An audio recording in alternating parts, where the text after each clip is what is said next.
So good morning, Travis. Good morning, right? 皆さんおはようございます。 My name is Brooks Kane, 私の名前はブルックス・ケイと申します。 and I'm a missionary with Mission to the World, living in Nagoya. ミッション・トゥ・ザ・ワールドという選挙団体に所属していて、名古屋で働きをしています。 And I lead a team of people. Our team's name is Next, で、NEXT というチームを名古屋でリードしています。 because our goal is to serve the global church and reaching the next generation. で、なぜ NEXT というかというと、ネクストジェネレーションですね。次世代の、若い人たちの新しい世代を育て上げたいというビジョンを持って名古屋で使えているので NEXT と言います。 But in particular, we want to help the church to do that. We don't want to do it by ourselves. We really want to support the church and reach them. で、私たちがただ単にユースに働きかけるだけではなくて、本当に教会がその教会にいる若者たち、ユースたちを本当にサポートして助けて弟子訓練していけるようにお手伝いするそういうお手伝いをしています。 So I just want to pray for us and then say like one thing, and then I'm going to let you guys meet this awesome panel of people. お祈りから始めて少し簡単にイントロダクションをしてから今回パネルに参加してくださる方々の紹介をしてもらいたいと思います。 So all of these folks are youth ministry professionals that have been doing youth ministry for a long time here in Japan. で、今前に来てくださっている方たちはみんなさまざまな形で次世代ミニストリー、ユースミニストリーに携わってくださっている方々です。 And some of them I've met for the first time today, but I've heard their name for many years. で、何人か今回初めてお会いした人もいるんですけれど、この彼らの名前とかどんな働きをしているかっていうのはいろんな人から聞いたことがあります。 So the goal is for you guys to be able to hear from their experience and to ask them any questions you'd like concerning reaching the next generation. なので本当に次世代に働きかけるどんな働きをしているのか質問したり彼らの経験から聞いていろんなことを受け止めたらいいなと願っています。 So go ahead and be thinking about what is it that you want to, if you could ask anybody any question about reaching young people, what would it be? Go ahead and have that question prepared so that you can ask these folks. なので本当に若い人たちに働きかけたいって願っている人がいればどんな質問したいか具体的に考えておいてください。 Alright, so we're going to begin with prayer. Also, I didn't introduce Saki-chan. This is my teammate, Saki. 祈る前にちょっと簡単な自己紹介ですけど通訳をしている石井咲です。チームNEXTチームに所属しています。 So thank you guys so much for being here. Saki-chan. はい、 Let's pray together. はい、お祈りします。 Father, we bless your name. 愛する天のお父様、あなたのお名前をあがめます。 You deserve all of our worship and all of our praise. 私たちの賛美礼拝はあなたに捧げます。 You are the only God. あなたは唯一の神です。 And so we give you our praise な today. ので私たちの賛美、私たちの礼拝をあなたに今捧げます。 We pray that through this time you would encourage our hearts. この時間を通して本当に私たち一人一人の心を励ましてください。 Would you help us to remember and believe the gospel? あなたの福音をもう一度信じてもう一度思い出すことができるように助けてください。 Would you help us to have unity together about reaching the next generation? 本当に若者に働きかけるということで本当に私たちが一つとなって一致することができるように助けてください。 Pray that many would come to know Jesus. これを通して本当にもっと多くの人があなたのことを知ることができますように。 And would it be all for your glory? そしてあなたに栄光が返されますように。 Pray in Jesus' name. イエス様の皆によって祈ります。アメン。 Alright, so just two things that I'd like to say. まずちょっと簡単に2つのことを言わせてください。The first is that when we think about next gen ministry, we don't think about it as something that's like a problem that we have to solve. で、次世代ミニストリーのことを考えるときに何か解決しないといけない問題だっていうふうに捉えないっていうことがまず一つです。 So sometimes we think, oh, I've got these kids in my church. I have to do something with them. This is a problem I've got to fix. もしかしたら教会にこの子供たちのユースがいて何とかしないといけない解決しない問題なんだって見ることがあるかもしれないです。 Or sometimes we feel like I don't have any young people in my church, and that's a problem I've got to fix. それか逆にもう教会に誰もユースがいない若い人がいないだからこれが私が解決しないといけない問題なんだって逆に思うかもしれないです。 And so I just want us to recognize that next gen ministry is not about solving a problem. で、だから最初にお伝えしたいのが次世代ミニストリー、ユースミニストリーっていうのは問題解決が一番重要なことではありません。 Instead, it's about participating in the mission of God. 問題解決ではなくて神様が与えられたビジョンに参加するっていうことが一番大きなことだと思います。 So when we read Psalm 145, it's kind of small, it might be hard to see. ちょっと読みにくいかもしれないですけど、詩編145編からお読みします。Maybe Saki-chan, you can read it in Japanese, and, はい。and everybody else can, who reads English can just read. じゃあ日本語で読みます。世は世へとあなたの御業を褒め歌い、あなたの才能の技を告げ知らせるでしょう。私は栄光輝くあなたの視点とあなたの苦しい技に思いを潜めます。人々はあなたの恐ろしい御業の力を語り、私はあなたの偉大さを述べるでしょう。彼らはあなたの王国の栄光を告げ、あなたの才能の技を語るでしょう。こうして人の子らに主の才能の技と主の王国の輝かしい栄光を知らせましょう。So maybe when we think about the mission of God, we think about reaching all people everywhere.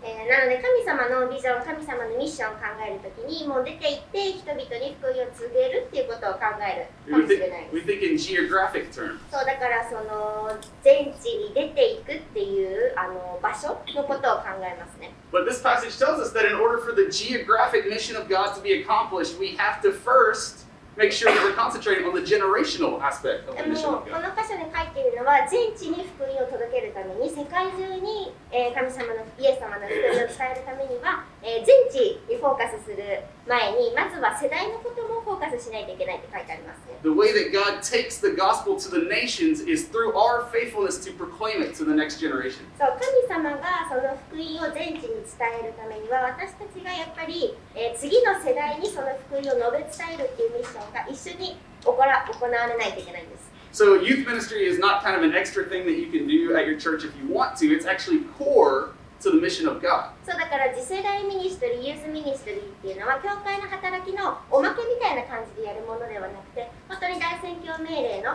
本当に重要な一部になるんです。We pass the gospel on to the next generation so that the nations can そう hear. 福音を次の世代に伝えることによってその福音が世界中に述べ伝えられる。And I just want to encourage you that it's happening even here in Japan. そう日本でも実際にこれが起こっているんです。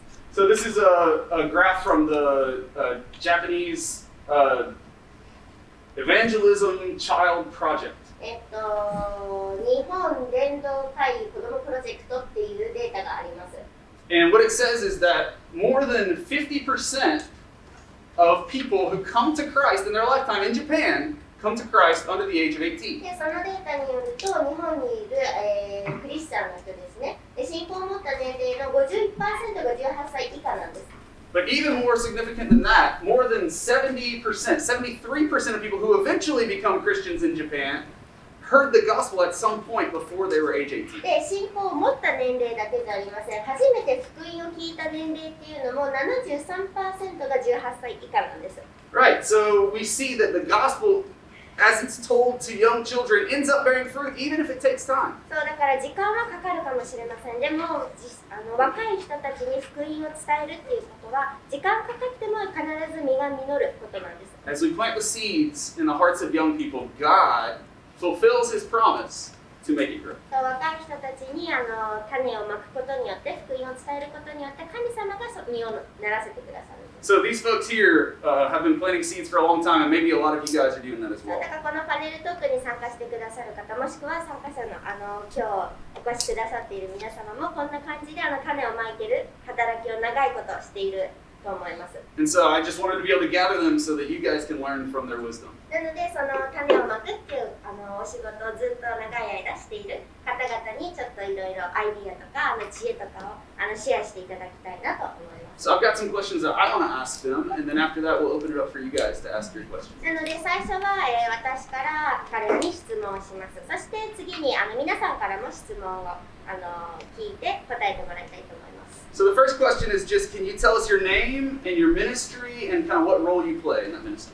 で最初の質問はお名前と所属している団体もしくは教会、そしてその教会やミニストリーの中でどんな役割をしているかっていうのを簡単にシェアしてほしいです。 Can we start with you, Mike? Yeah. My name is Mike Greenhouse. I'm with Send International, but I partner with hi-b.a. はい、私の名前はマイクと申します。hi-b.a. インターナショナルに所属しています。with a focus on high school ministry, なので高校生に関わるミニストリーをしています。 particularly international high 特 school. に国際学校に行っているインターナショナルな環境に育っている高校生と関わっています。My name is Evan Easom, and I work with Mike doing all that he just said. はい、私の名前はエヴァンと申します。マイクさんと同じくhi-b.a. インターナショナルに所属しています。はい、土井エリアと言います。僕は18歳でイエス様信じたんですけど、そこから教会には若者一人もいなかったんですけど、若者に伝えたいなと思って若者のミニストリーを教会の中で始めて、で、ユースパスターになって毎週100人の若者が集まるようなユース礼拝を7年間そこで牧会をしてました。で、今はそこからそのシーズンを終えて聖書学校に入って、今コネクトのチームの一員としてボランティアさせていただいて、いろんな教会でユースミニストリーを立て上げる働きをのために使えていけたらなと思って今やってます。My name is Elia Doi, and then I became a Christian when I was 18. But when I became a Christian, we didn't have any youth or people my age in my church. So that made me want to start a youth ministry in a church. So I was doing youth ministry in a church for 7 years, and every week I will gather students of about 100 people, and we will have youth event. And now I don't work at this church anymore, but I'm at a seminary school right now, and I want to help other churches in my city start their own youth ministry. And right now I'm connected with a youth event in Nagoya called Connect, and I'm helping there as well. はい、hi-b.a. のスタッフをしています鈴木雅也と言います。僕は未信者の家庭から、hi-b.a. に行ってイエス様を信じて、そして今スタッフをしています。で、関西のエリアをMy name is Masaya Suzuki, and I grew up in a non-Christian family, and I became a Christian through hi-b.a., which is a high school youth ministry, and I became staff there, and I am working in Kansai area with hi-b.a. はい、that's all. hi-b.a. スタッフの龍太郎と言います。hi-b.a. 内では全体の責任を負っています。I am director. Yeah, I'm a director of hi-b.a. and I'm a staff there. My name is Kawaguchi Ryutaro. はい、私もhi-b.a. のスタッフをしています鈴木千恵子です。隣の鈴木とは関係ありません。響かれますよね。大丈夫ですか？いいですかhi-b.a. はご存知の方もいらっしゃるかもしれないんですけれども、1951年にアメリカから宣教師が来てスタートした働きです。その中で私は全体的な活動のリーダー、こっちはディレクターなんですけど、それの下で働いてます。My name is Jie Suzuki, and even though my last name is Suzuki, I am not related to other Suzuki. And hi-b.a., if you don't know, was started in 1951 when missionaries from America came and they started the ministry. And I am helping the director, and I'm not a director, but I'm similar to being an assistant to the director of hi-b.a. 私もhi-b.a. スタッフの水梨文香と言います。僕は関東エリアを担当しております。はい、よろしくお願いします。普段は、ここから先もそうなんですけれども、週に3つぐらい、毎週、放課後に高校生たちと夕方に、集会を持って信仰を励ましたり、あるいは伝統の活動、あるいはイベントを直接的に行っています。水梨文香。My name is Fumika Fujinashi, and I am also hi-b.a. staff, and I'm in charge of the Kanto area. And every week there's about 3 youth events that I organize and lead in this area. 自分もhi-b.a. スタッフの 1A と言います。自分も関東のエリアで働いています。今日僕はこの後前橋にいます。My name is 1A, and I'm also a hi-b.a. staff, and I also work in the Kanto area. And today, after this, I'm going to 前橋。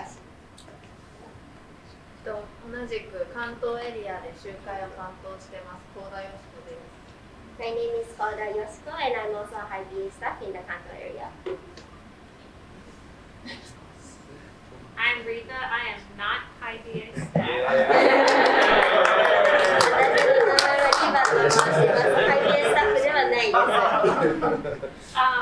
Locally, a lot of what Edia does, we work with a group called Connect that takes about 10 churches together and has one big youth group between all the churches.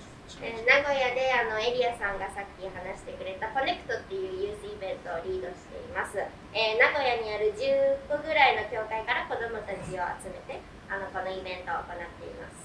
I'm part of their team. I'm Kane and I am related. 私の名前ケインと言いますけど、MC のブルックスと夫婦です。And then also personally, I'm a licensed counselor, so a lot of what I do with youth ministry is one-on-one counseling. 私はそのコネクトっていうイベントをリードするのと、さらにカウンセラーでもあるので、1対1で生徒と会ってカウンセリングのセッションを行っています。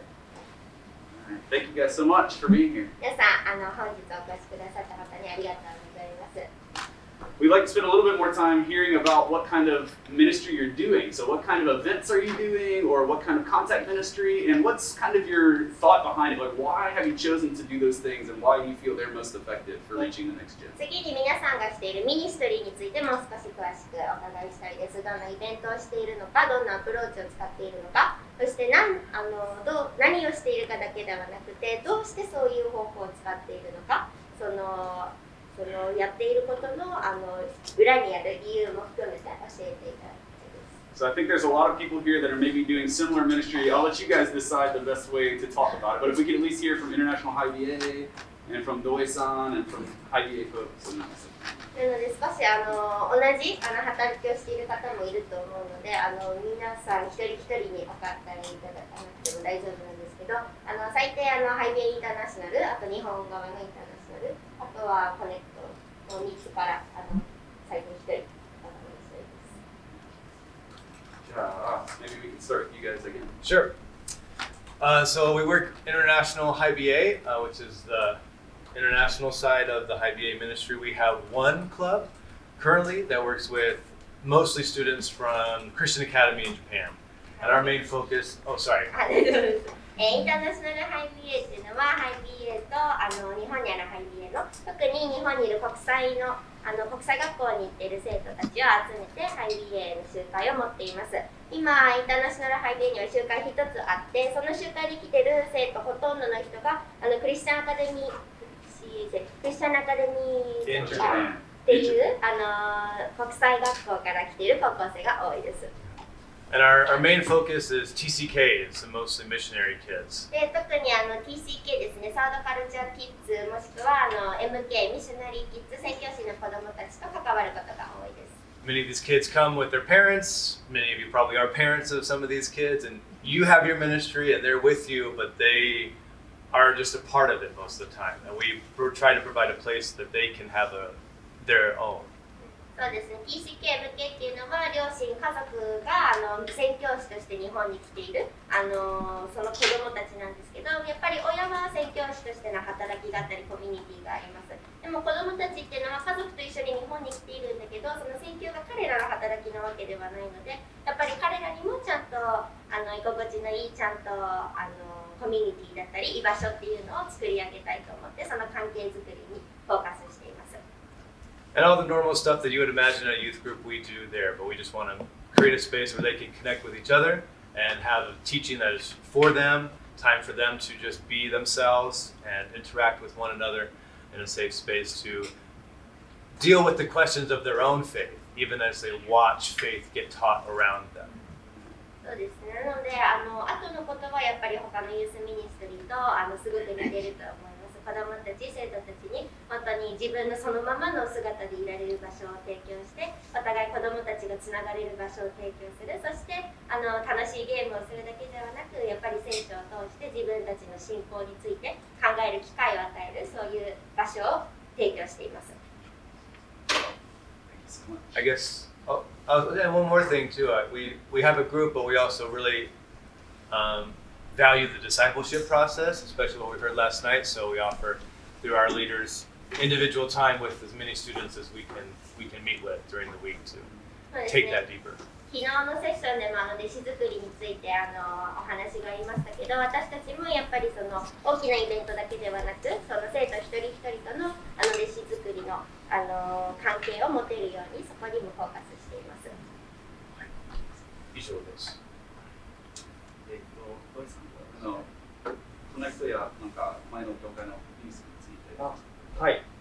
じゃあコネクトリバさん話すと思うんで僕その前の教会ですと本当に一人から始まったユースミニストリーで、それをユースミニストリーと呼ぶことも知らずに、とりあえずこう若者というか友達に福音を伝え始めていって、何をやったかというと、そうですね、若者僕しかいなかったんで、教会全体、教会の皆さん、その時15人ぐらいでしたけど、友達連れてくるから一緒に関わってほしいと、彼らの親のように接してあげてほしい、若者を大切にしてほしい、で僕は福音を伝えたいから助けてくれっていうふうにお願いして、なんか福音を伝えて個人的にも行きましたけど、教会全体として彼らに届けていこうっていうことを意識しながら、もうめちゃめちゃ失敗はたくさんしましたけど、僕数えきれないぐらい失敗をしましたけど、でも教会の皆さんと励まし合って一人一人福音を伝えていって、で、ちょっと休憩してみる。This is not about the ministry that I'm part of right now, but in the previous church that I worked at,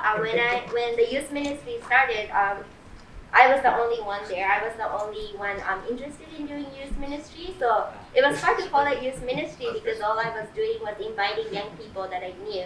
But I also wanted my church to be involved. So what I did was, as I invited these students, I encouraged the members of this church to get involved in these students' lives and to care for them as older adults.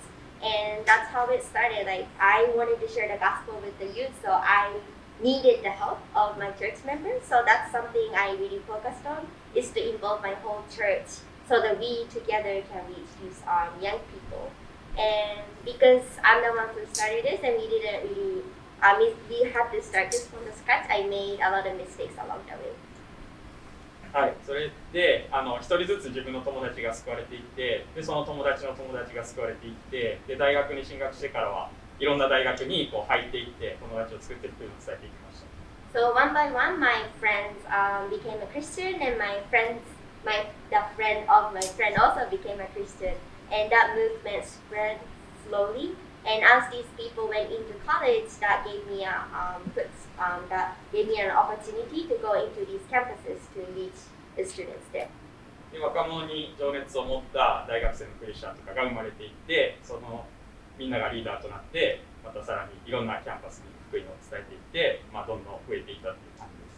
So I was able to see these college students who were passionate about reaching the young generation, and these students became leaders who will be sent out to different college campuses. でもすごいたくさんの失敗もしました。But again, along the way, there were so many mistakes that I made. でも今は別の教会でユースミニストリーをしてますけど、その教会全体でユースを大切にしていこうっていうところから今スタートさせてます。Right now, I'm also studying a youth ministry in a church that I'm part of right now. But again, it's the same philosophy of, as a church, we want to take care of these kids that we have in our church. はい、そういう感じです。じゃあ、エヴァンがさっき言ってくれたのは、我々は定期集会という言い方をしてるんです。で、高校のその学校が終わって放課後、我々がいろんなところで集会場を借りてやってる集会です。So Evan shared a little bit about hi-b.a. International, but at hi-b.a. we have these regular meetings, and we have this in the evening, so the high school students can attend these events after they get out of school. So there we have different meetings in different parts of the city, and we gather students from different schools and different churches. で我々の伝道大使は高校生なんですけど、ノンクリスチャンの高校生とまたその教会で自分一人が高校生だ、クリスチャンだっていうそういう信仰的に孤立しているような世代がかなり離れて、そういう高校生を集めて集会やっている。So our target is high school students, and oftentimes these high school students are the only high school students or youth in their own church. So a lot of times they are isolated in their own church. So we want to gather these students who don't have their community in the church so that they can meet other students. 皆さんもご存知だと思うんですけど、日本は超少子高齢化で2040年までこの子供がどんどん減り続けるんです。なのでなかなかその1教会あたりの高校生人口がパーセンテージ1教会あたり 0.8 人以下なので、2、3教会集めてこう信仰を励まし合わせるっていう感じです。So as you may know, the population of young people in Japan is decreasing. So of course this is happening in the church as well. So in an average church, the population of high school students is about 0.82%. So they just don't have people their age in their own church. で定期集会以外にはイベントをやっていまして、伝道集会はアイスクリームパーティーやったりと、ライブやったりとか、いろいろやっています。And besides the weekly meetings that we also have special events every once in a while. Sometimes we have ice cream parties, sometimes we have live music, and we gather students so they can have fun. で春夏、冬かにはキャンプを千葉県キャンプサイトを持っていまして、でそういうキャンプを1シーズン2回から3回やっています。And we also have a campsite in Chiba Prefecture. So in spring, summer, and winter, we gather students so they can have camps. So every season we have about 2 to 3 camps. というのはその皆さん夏お盆とか聞いたことあると思うんですけど、お盆の時に来れる子や部活で来れない子に合わせて少人数であってもこう集めることができるようにこう日程をずらしていくつかやりました。The reason we have multiple camps in the same season is that some students might not be able to come if we only have one camp scheduled because they might go on a holiday or they might have extracurricular activities that they need to attend. So we consider their busy schedule and we try to have multiple options that they can attend. Even if that means we end up getting a smaller group of people, we want to make sure that students are able to attend. で我々が関わっている教会っていうのは結構もう典型的な日本人教会で、高校生も結構元気ないですね。So the churches that we work with is the typical church in Japan that you might imagine. So a lot of times the high school students don't really feel energized there. ただ元気がないって言いたかったわけではなくて、なのでオンラインツールも使ってミニストリーをしています。And that is one reason that we also utilize online tools so that the students can attend.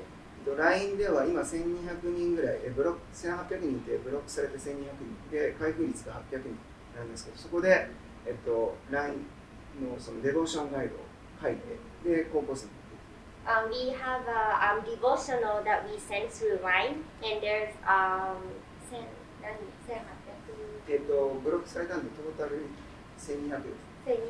There's about 1,200 people, 200 students who are using this devotional through LINE. その800人のうち内訳 50% が、ティーンエイジャーです。内訳のティーンエイジャーが 50%。And out of these people who are using this LINE devotional, about half of them are teenagers. で、あとは YouTube でメッセージを各スタッフが配信してるんですけど、それは高校生トピックに合わせて孤独とかいじめとかスクールカーストとかいろんなトピックに合わせて。And we also upload videos on YouTube that is made by our hi-b.a. staff, and we cover topics that's really important for the high school students, like loneliness or bullying or marriage or like marriage, dating, all the topics that high school students care about. 言ってなかったんですよ。以上で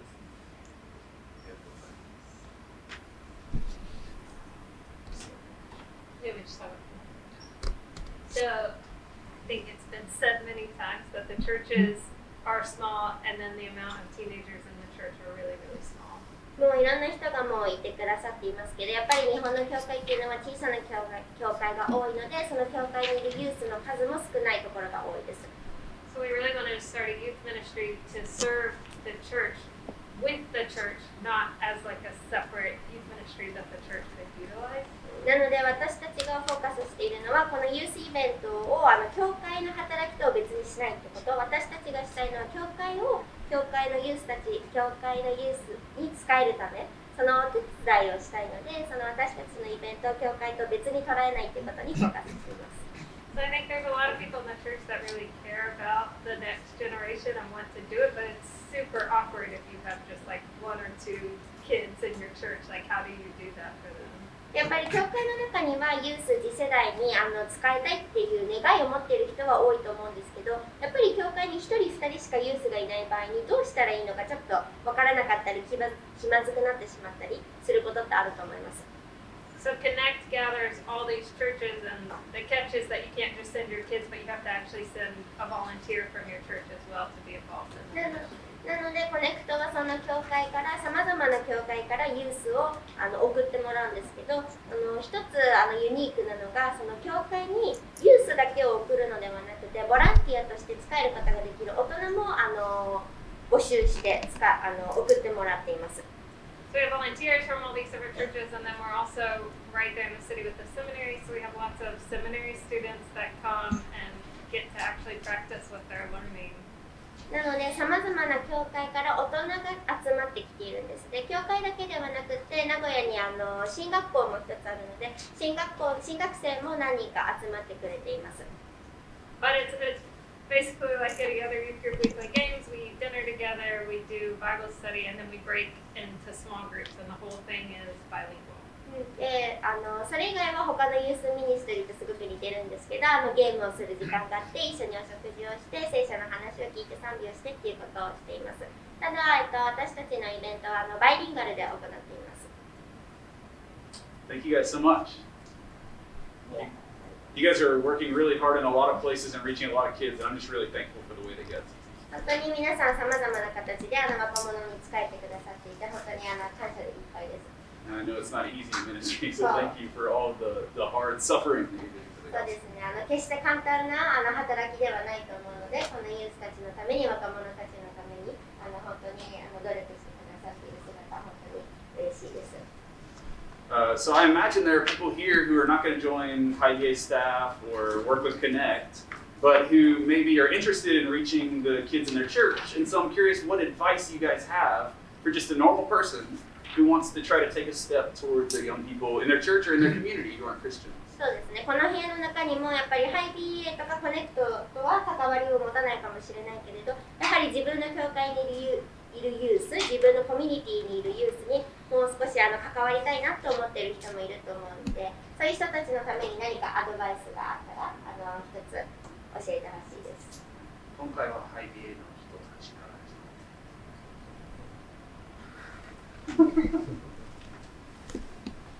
教会で高校生や中学生あるいは大学生たちに初めて声をかけるときなんですけど、こちらの聞きたいことじゃなくて相手の話したいことを聞いてあげるっていうのがまず大切なことかなと思いました。So if you're thinking about talking to a middle school, high school, or college student for the first time, I think one thing that is good to keep in mind is not to ask what you want to hear, but to ask what they want to talk about. 自分の好きなことを話したり、自分の思っていることを言える場所っていうのを作ってあげることが、後々彼らが自分の心を開いてくれるきっかけになるのかなと思います。Because it's so important for them to have a safe place where they can talk and share about what they want to share about, and that leads to creating a trust where they can open up their heart eventually.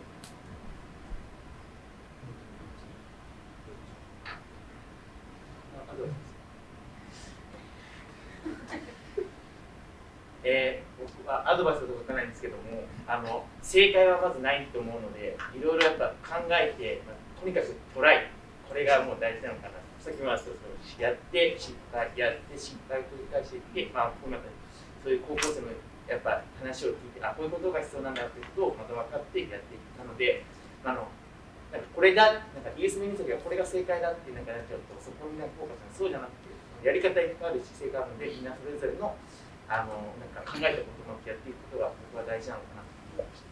I feel strongly that there isn't one answer, one solution to youth ministry. As Elias-san shared earlier, there are times when we make a lot of mistakes, but the most important thing is to try an approach, try something, and to see how it goes and to get a feedback from the students, because every student might have a different need, and one solution, one approach might not work for everyone. So my advice is to keep trying and keep getting feedback from the students and to see what fits best.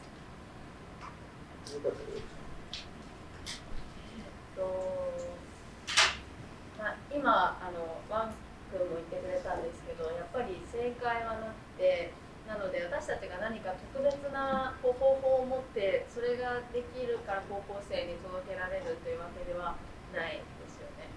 で、やっぱり日本の教会くらい小さな人数で少人数でやってると、特に1対1の関わりがすごく大切だなと思っています。I also agree that there isn't one solution, one answer to youth ministry. There are many approaches and there are many things that you can do. So I wouldn't say that there is one way that works when reaching high school students. But when I think about the churches in Japan, because churches tend to be small, the one-on-one relationship, building that kind of close relationship will become really important. その教会にいるたった一人の高校生と、あと周りは全員大人っていう環境でその子と関わるときに、なんか自分は大人だから関われないんじゃないかとか考えずに、その子の話を聞いてあげてほしい。For example, if there is only one high school student in the church and everyone else is adults, you don't have to think that just because I'm an adult, I can't really relate to the kid or I can't really build a relationship with the kid. You can still build a one-on-one relationship with the student, with the person, and then you can listen to them. You can create a space where the student can talk, and I think that will have an impact on the student's life. あとアドバイスじゃなくなっちゃうかもしれないんですけど、一人でやるの大変なので、英語しか話せない方は国際、日本語を話せる方は日本人サイドで一緒にミニストリーやるのどうですか？And maybe this is not really advice, but it's almost impossible to do this on your own. So if you are an English speaker, you can work with the hi-b.a. International. If you're a Japanese speaker, you could work with the hi-b.a. Japan side. It's really important that you work with someone and do it together.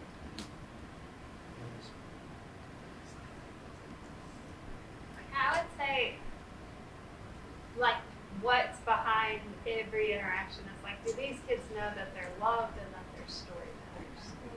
私がよく生徒と関わっていて考えるのは、この生徒は本当に自分が愛されて自分がシェアしていることは本当に重要なんだって感じているかなっていうことをよく考えます。Everyone's advice hasn't been have a program or do this great big fun thing up front, but just talking and getting to know the students and asking questions they care about shows them that they matter.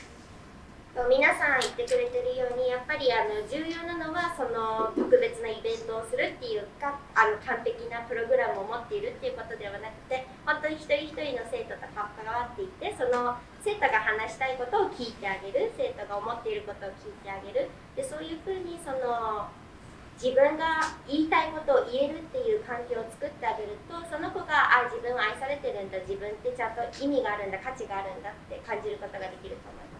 I think it takes that humility of I'm an adult, but I can talk to them. They do want to have a relationship with me. And the flip of that is they're a kid, but they have a lot to offer the church. So can they lead worship? Can they bake cupcakes for the baby shower? Are there things that you can do to empower them to be a part of the church? そうですね。で、そしてそういう関係を築くにはやっぱり本当にへりくだってその人と関わっていくことって大事だと思います。子供だから大人だからっていう目で見るのではなくて、一人の人として関わってあげる。で、そういう関係の中で子供に与えるだけではなくて、子供からもやっぱり教えられることもあると思うし、受け取ることもあると思うんです。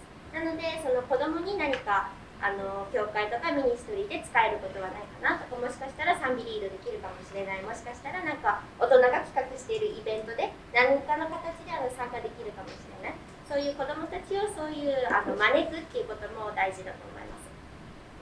And if it's awkward to talk to them after church and that feels weird and there's just one kid, I think showing up at their soccer game and showing up at their school event means a lot. 例えばやっぱり教会礼拝の後にその教会に1人しかいない子供高校生とかユースに話しかけるのはちょっと気まずいかもしれないけれど、その人がやってるなんか学校のイベントだったり、その子が頑張っていることに見に行ってあげるとか参加してあげる、そういう形も取れるんじゃないかなと思います。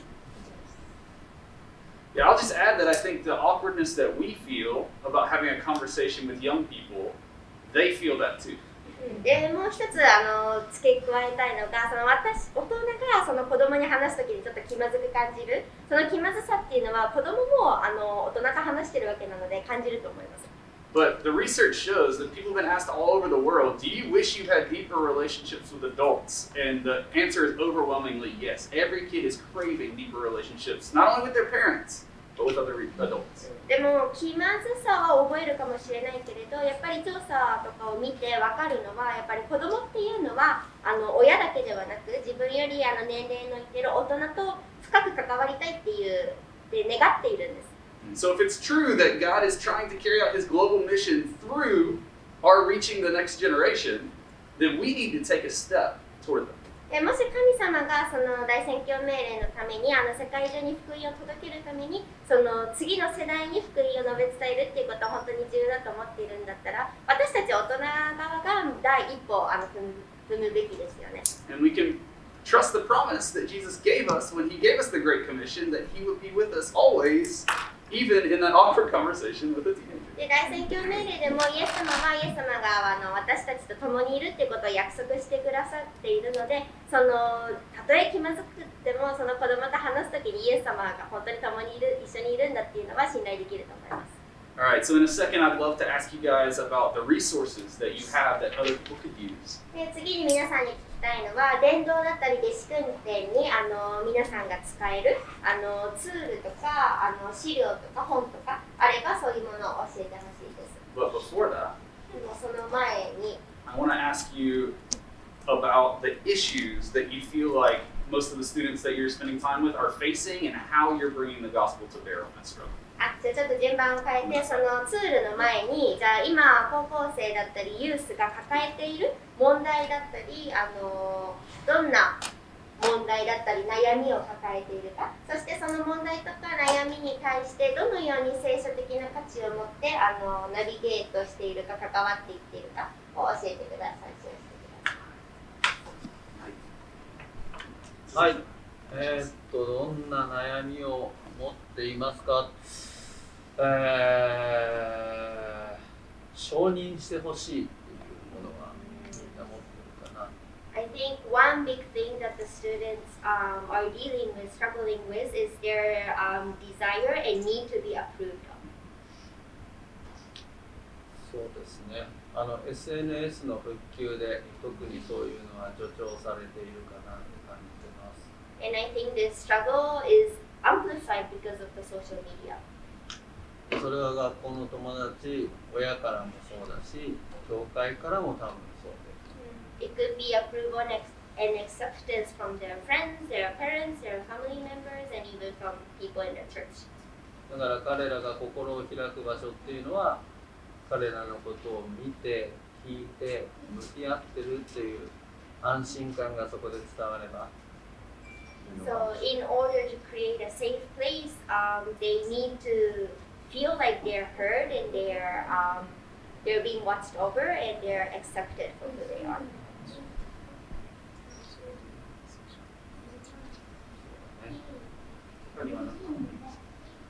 それが聖書的にどうかって言ったら、私の目にアンダー効果で例えばそうでしょうし、神はあなたを作られたこともそうでしょうし、イエス様が、ザーカイにしろ誰にしろ名前を呼んで目を留めて自分から近づいて向き合われたっていうのを私たちがするっていう。And the Bible is really clear about the truth of people's worth and identity, and God calls each one of us precious and honored. And there are so many places in the Bible where Jesus talks to someone, calling them by their name when everybody else kind of looked down on them. And that's something we can do to the youth that we work with. ということで、一緒に喜ぶっていう。And another thing is to celebrate with them something worth celebrating.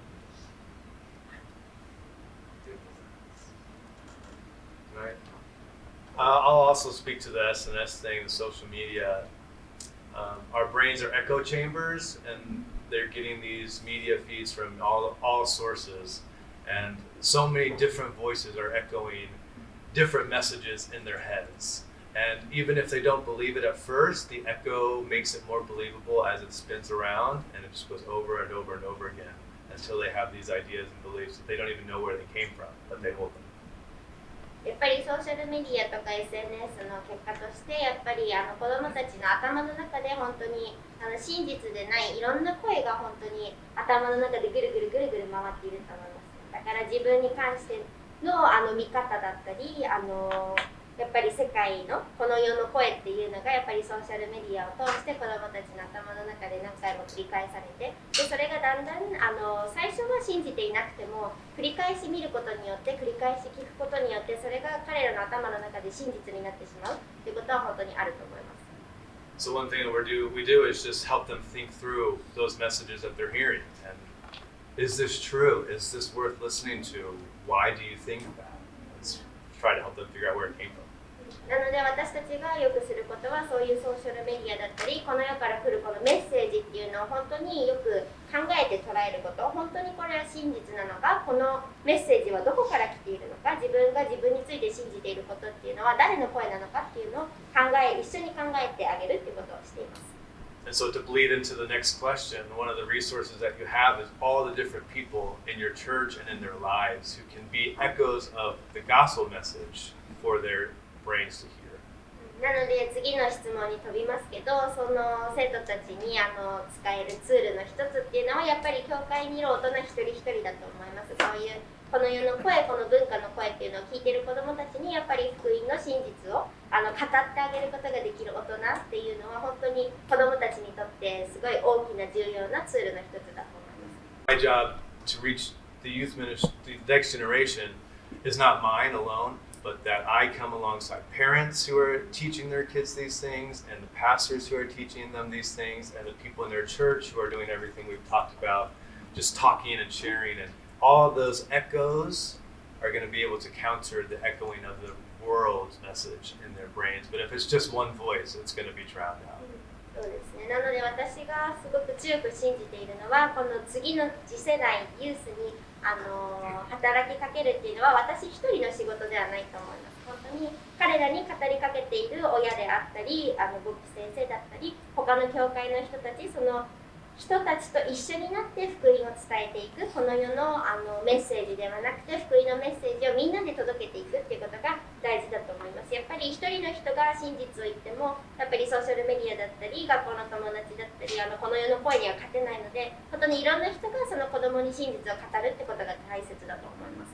So lastly, if you want to reach the next generation, reach their parents who will repeat it for them and then give them a chance to have other people repeat it for them and then give them a chance to repeat it for other people. How can they teach what they are hearing from you and from their parents to those who are coming behind them and let that flow through there and the repetition of that will be そうですね。なのでユース若者に手を差し伸ばさ働きかける時にはその子供だけではなくて子供の親だったり牧師先生だったりその子供に関わっている他の大人たちにも関わりを持っていくことって本当に大切だと思います。やっぱりさっきも言ったように一人ではなくていろんな人がその福音の真実聖書の真実っていうのを繰り返し語ってあげるっていうことが本当に大切だと思います。ほんとちょっとなんですけどその聖書的価値観を用いながらアプローチをかけていくんですけどでもノンクリスチャンにしてもクリスチャンにしても非常に傷ついている人がいるんです。When we talk about using the biblical values to deal with these issues, it's important to remember that whether this youth is a Christian or non-Christian, sometimes they are deeply hurt by the problem that they are dealing with. クリスチャンファミリーで育ったこの中でも信仰のその圧迫感っていうのが教会で傷ついてる子もいるので。Even youth who grew up in a Christian family, some of them have been deeply hurt by the pressure of the faith or something that happened in the church. なので苦しんで相談してくるときには聖書的アプローチなんていうのも彼らの頭の中に入ってるんです。So if they are deeply hurt, biblical values, biblical perspective is not going to go into their head. なのでそういう時はやっぱり伝えたいことはあるとは思うんですけど、そのいつからどのタイミングで傷ついたか、どれだけ疲弊しているのかっていうのは確認していかないといけない。So when you're dealing with a student who is struggling with a big issue, of course you might have so many things that you want to tell the student, but it's also important to recognize when and how they were hurt. それが十分に聞けなければ、こっちから語ることも入らないし、あるいは去って。Unless you make sure that the student was able to tell everything that is on their heart, they're not going to hear anything that we say, and they might even leave the church or this relationship. そのどういう圧迫感かっていうと、家族の中では教会に行きたくないって言えば嫌な顔されるんじゃないか、学校に行けば教会に行ってるって言うと嫌な顔されるんじゃないか、そういう2つの圧迫感の中に来てる。And one of the pressures that these Christian youth are facing is that if they don't want to go to church, their parents might disapprove of them. But if they do go to church, their friends, their peers might disapprove of them. And that is a big pressure on these students. So, I don't know if this is encouraging or not, but sociologists will say that across all cultures, teenagers around the world and for generations ask 3 questions. で、社会学的な視点から言うと、やっぱりどんな文化、どんな国にいても10代の人、ティーネイジャーはこの次の3つの質問を聞くって言われています。Which means all of us in this room have asked these questions of ourselves and probably are still asking some of these questions. なので、この部屋にいる人たちもやっぱりいつかこの3つの質問を自分に問いかけて、もしくはまだ今もその問いかけ続けているかもしれません。So the first one is identity. Who am I? でまず最初の質問が自分は誰なのか、自分のアイデンティティは何なのか。And the second one is purpose. Why am I here? で2つ目は自分の人生の目的は何なのか、自分は何で今ここにいるのか。And the third one is belonging community. Who do I belong with? Where do I belong? で3つ目は自分はどこに所属しているのか、どこにいるべきなのか、自分がいるべき居場所だったりコミュニティはどこなのかっていうことです。And I think then you can see the way that works out, and it looks different than probably when most of us were teenagers, like through social media. But you're all still trying to get at that same question. やっぱりソーシャルメディアの影響っていうのはあるので、私たちとちょっとこの3つの質問の取り方は違うかもしれないんですけど、それでもやっぱり今の若い子たちもこの3つの質問を私たちと同じように考えて答えを求めているんです。I think if you think about that in the back of your head as you're engaging with these kids, of like they're so upset they got cut from the soccer team, they want to self-harm, all these things are like, well, do I even have purpose in this life? Do I belong somewhere? でやっぱり若い人たちが抱えている問題、例えば自分が所属していたサッカー部から出ないといけなかったりとか、いろんな問題を抱えているときに、その問題の裏にはこの質問のどれかを考えているんじゃないかなって思います。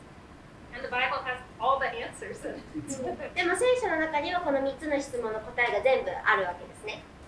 So as you wrestle through those questions and you think about how you wrestled through those, and then you're able to sit with the kids as they wrestle through them, knowing there really is hope and real answers ready for them. そうだからその子供がこの問題を抱えているときに、この問題の答えを探し求めようとしているときに、その子と一緒に寄り添ってその質問の答えを探すお手伝いをしていくときに、やっぱり聖書の中にその答え、その希望があるんだよっていうのを示していけたらいいなと思います。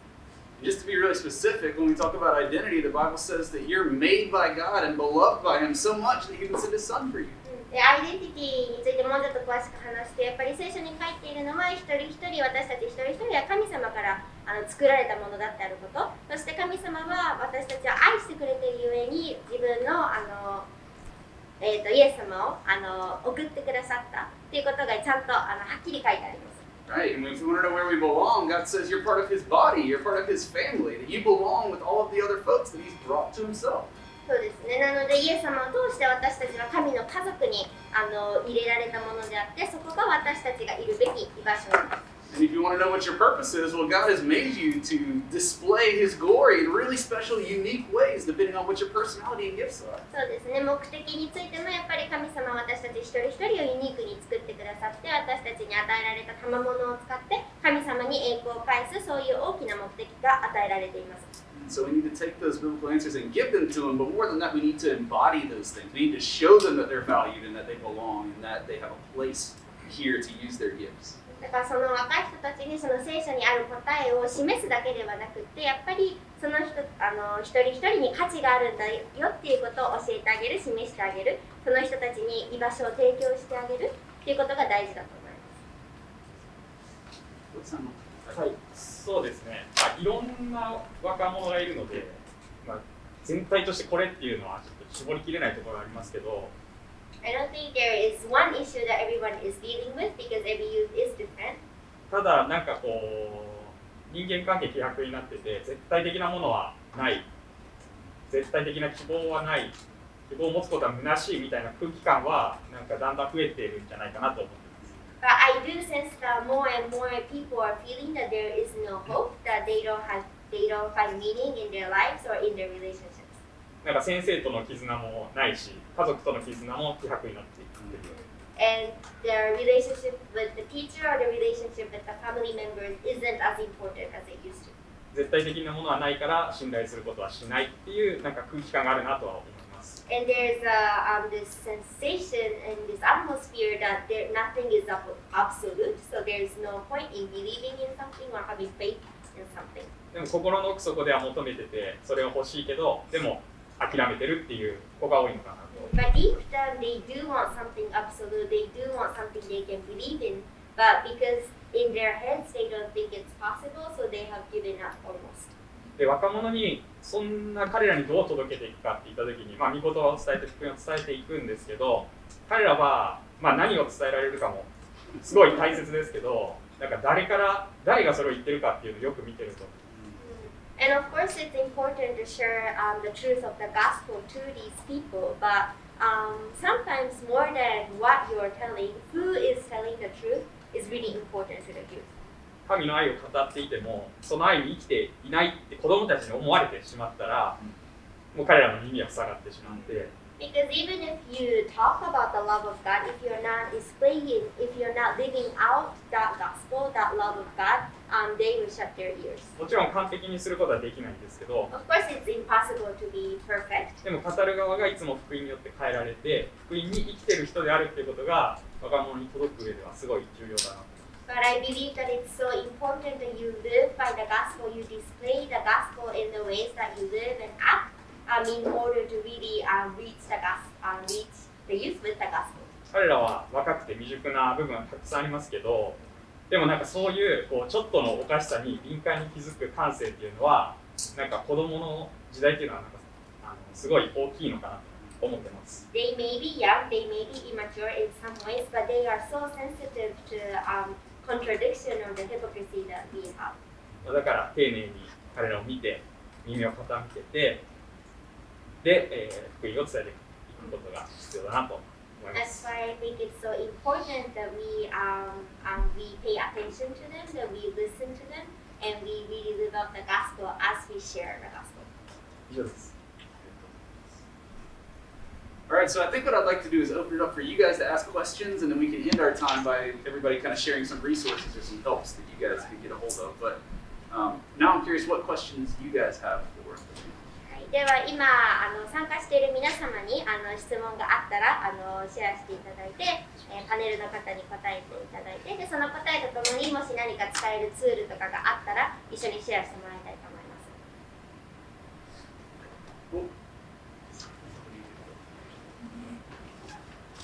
神奈川県の厚木から来ました吉村と申します。よろしくお願いします。多分土井さんに最初に聞いた方がいいのかなと思いながら、教会の中で子どもたちがいて、禁止することとか決まりすることとか、決まりを作る時とかの注意点とか、そういうのを今までどういう形でしたことがあるのかっていうのをお聞きしたいなと思って、でちょっとうちのその状況というか言うと、Hi. And this is a question specifically to Elia-san, but I want to ask for an advice when you make restrictions or rules within the church. 私が5年前にそこの教会に来て、で子どもたち、地域の子どもたちに伝道するようになりました。で、教会にもともといたメンバーは家庭が多くて、教会の子どもたちと地域から来るその小学生たちが今教会にいる感じなんです。So we have been evangelizing to kids in our community. So in our church, we have Christian kids who grew up in a Christian families, and we also have kids who are not Christians and they have not grown up in a Christian setting. で、クリスチャンホームの子どもたちは、何も言わなくても教会で育ってきたみたいな感じで落ち着いてるんです。So people who grew up in a Christian family, they will come to church and they know what's going on, so they're calm and they don't really cause a lot of trouble. で外から来るようになった子どもたちは、僕が外で公園で遊びながら、遊びが基本でつながってきてるので、教会だから遊ぶんです。But the kids that came through evangelism are the kids that I was connected to by playing in the park or doing something with them. So in their mind, because they got to know me through playing together, they also want to continue playing in the church. でその外の遊びが教会の中で同じ感覚で日曜日になるとすごく激しくなって、ちょっとこの教会の子たちとなんかこうちょっとこう雰囲気が違うんですね。それで決まりを作ろうと思うんですけど、どうやって作っていいのかちょっと難しくてね。So because of that, there's a little bit of disconnect between the Christian students and the non-Christian kids, because sort of like the reason they came to church is a little different. So we want to have some regulation, we want to have some restrictions, but I also want to be careful about how to implement them. So I want to ask for advice for that. 個別に答えてもらっても、今まで作って良い決まりとか、こういうふうなことを大切にして、決まりを作ったりとか、禁止事項を作ったのかっていう、僕がイメージしているのが小学生高学年ぐらいのイメージなんです。今じゃhi-b.a. の中でも高校生で何かこう決まりを作る中でとかあれば、シェアできたらなと。So the kids that I'm thinking of is the upper elementary school kids, but even for high school students, if there are certain rules that you set up, or what you were thinking as you made and implemented these rules, that would be really helpful.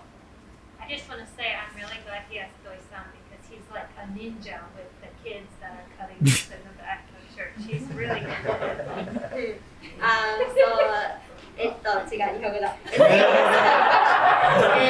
たちのユースイベントでそういうちょっと落ち着きがない遊ぶのが大好きな男の子たちの相手をよくしているので、いいアドバイ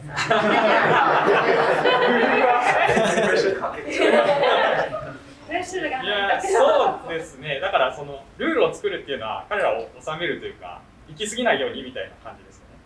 そうですね。上の子と下の子の裏子だとか泣かしちゃったりとか、そういうのがあったりして、あとちょっと問題、物がちょっとなくなったりとかっていうのもあったりして、そういうところとかもあって、どうやって作っていってそれをこう収めていくっていうのがやりすぎないように。So the reason we want to set up these rules is that some of the kids are making the younger kids cry, or sometimes things go missing. So there are these troubles and issues that's coming up. So we do want to manage these things that's happening. そうですね。僕はそういう問題を起こす子が結構好きなのであれですけど。So I personally like these troublemakers. エネルギーがある子が好きっていうの So I like kids with a lot of energy. でも決めなきゃいけないルールももちろんあるのは分かりますし。But I also understand that there are certain rules that we have to set up. でも若者だからといって大人の都合で決められたルールだけで教えられるっていうことには彼らとしても納得いかない部分があったりすることもあるんじゃないかなと。But there are also times when young people simply can't accept and don't understand why they have to follow rules that's made up by adults based on their convenience. なので若者であっ若かったとしてもしっかり彼らが納得するようになんか話す機会も個人的にあってもいいのかなって思ったり。So it's also, I think it's also important to set up a time when we can talk together so that we can make these rules together and we can make rules that these kids can accept and follow and understand. であとこう教会であったり大人たちがユースのことを問題だって見るときに子供たちからするとそこが居場所ではなくなっていってしまうんですよね。And another thing that we need to be mindful of is that when adults look at youth or youth event as a trouble or as a problem, at that point the church isn't a safe place for these kids anymore. その起きている課題自体は課題かもしれないですけど、彼らの存在自体は教会の希望であり日本の希望だと思うので、その課題が起きた時こそ彼らのこう内面に入っていくチャンスなのかなと。Of course, these troubles are real issues, but the kids themselves are not the issues, and they are hope to the church and to Japan. So maybe these troubles can be actually an opportunity to get to know them and to build a relationship at a deeper level. していて、なぜ教会はここは譲れないのか。It's important to show why these things matter to church and why those things have to be changed in the church. それがみんなとまたその子とどういう関係があるのかっていうのを伝えれば、多くの若者は理解できると。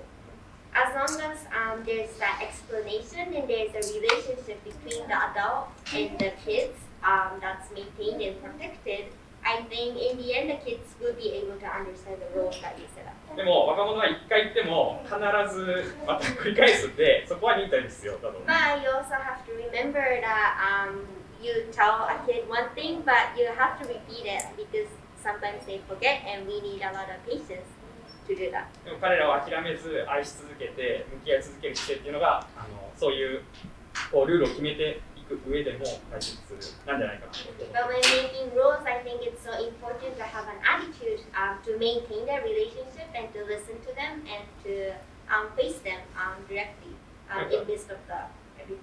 教会をこう散らかしたり汚す人にその意味を話したら、教会をきれいにするクリーンナップのチームに加わることがいたりしますし。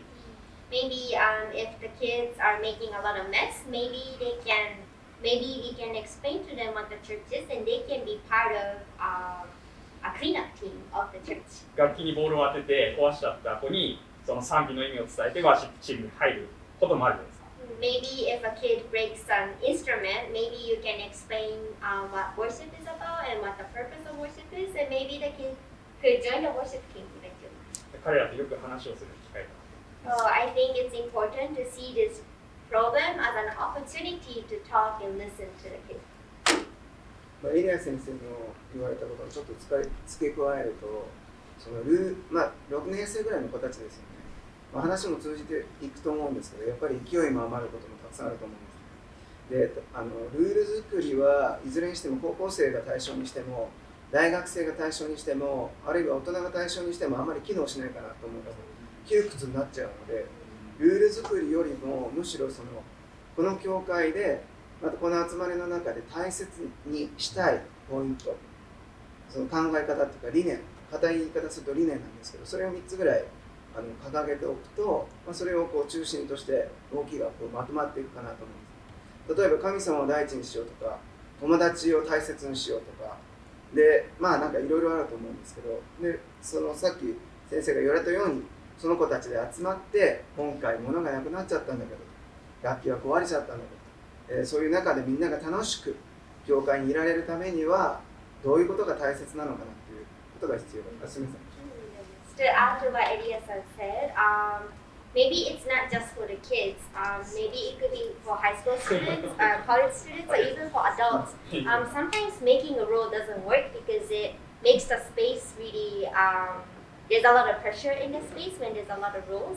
So instead of making rules of things that you cannot do, sometimes it's more effective to present to them values or important points that you want to keep. So something, maybe like 3 things that's really important in the church. Maybe it's about putting God first. Maybe it's about loving your friends. So instead of having a rule as a solution to the problem, you could present the problem and ask them for feedback so that they together can change what is happening to achieve, to get closer to the value that you set up together. そして一回話すとだいぶ統制されると思う。しかし決めたことっていうのはすぐ形骸化するので、彼らの6年生が身長のその目線でその決めたことをポイントにしていろんな教科に貼っとくんですよ。トイレとか本棚とか玄関のところとか、彼らがあるいはその楽器を取るところとかで、そういうところに置いておくと逐一注意するともうくさくさしてくるので、これ大切だよねっていうそういうのが楽ですよ。Another thing that you can do is as you talk with the students on the values that you want to keep, and out of the values, you could make the rules with the students. But instead of telling them what the rule is every time they break the rule, you could also write down the rules that you set up together and have a poster of rules across the church where they can see at their eye level. Sometimes it's easier for the students to accept the rule if it's just written down instead of adults telling them what to do or what not to do every single time. で最後ですけど、その上で先生が関わっているこの中で成長株っていうのが出てくると思うんですよ。でそうした時にもともと教会で育った子と後から公園で出会った子をペアにさせて、その教会の管理っていうかその責任を2人で話し合わせてまとめさせるっていうか体現化させるっていう、それをちょっと責任移譲したら。And another thing that is helpful for students and kids is to have their own responsibilities. So if in a church, if you have kids who grew up in a Christian family and kids that you met at the park, you could pair them up together, and in a pair they could work together to do some kind of responsibility within the church, and that could also help them grow and mature. いい意味で楽しないと倒れちゃいますから。Yeah. So instead of you trying to set up the rules and regulating everything, if you include the kids, that also lessens your own responsibility, and that's a win-win situation. まあ子供に決めさせたらいいかなってちょっと思いました。I think it's the best to let the kids decide. ルール自体を子供たちが考える機会にしたらいいかなって。Because this could be an opportunity where the students could think of their own rules and decide for themselves. でこれは大事だけれども、こういうケースがあったけど、みんなどう思うって投げかけてあげて。Instead of responding to the problem with your solution, with your rule, you could explain to them, this is what happened, what do you think we could do to prevent this from happening? いろんな意見が出る中で、これ大事だなっていうのを拾ってあげて、先生もそう思うみたいな返してあげて。And as the kids share opinions, if you can relate with something that they say, it's really important to recognize that and then approve their opinions, their voice. で聞いてない子、納得いかない子、いろんな子いると思うので。And of course, there will be some kids who are not listening or kids who really don't understand. ゆうたろうさんが言ったように、成長株もそうだし、小学生ならやっぱ高学年の子が下を見るようになると思うので、6年生を中心、あるいはそこのメンバーのトップに。And when there are kids who are not able to listen or follow or understand, the older kids could be the ones, the more mature kids could be the ones to help these people grow together.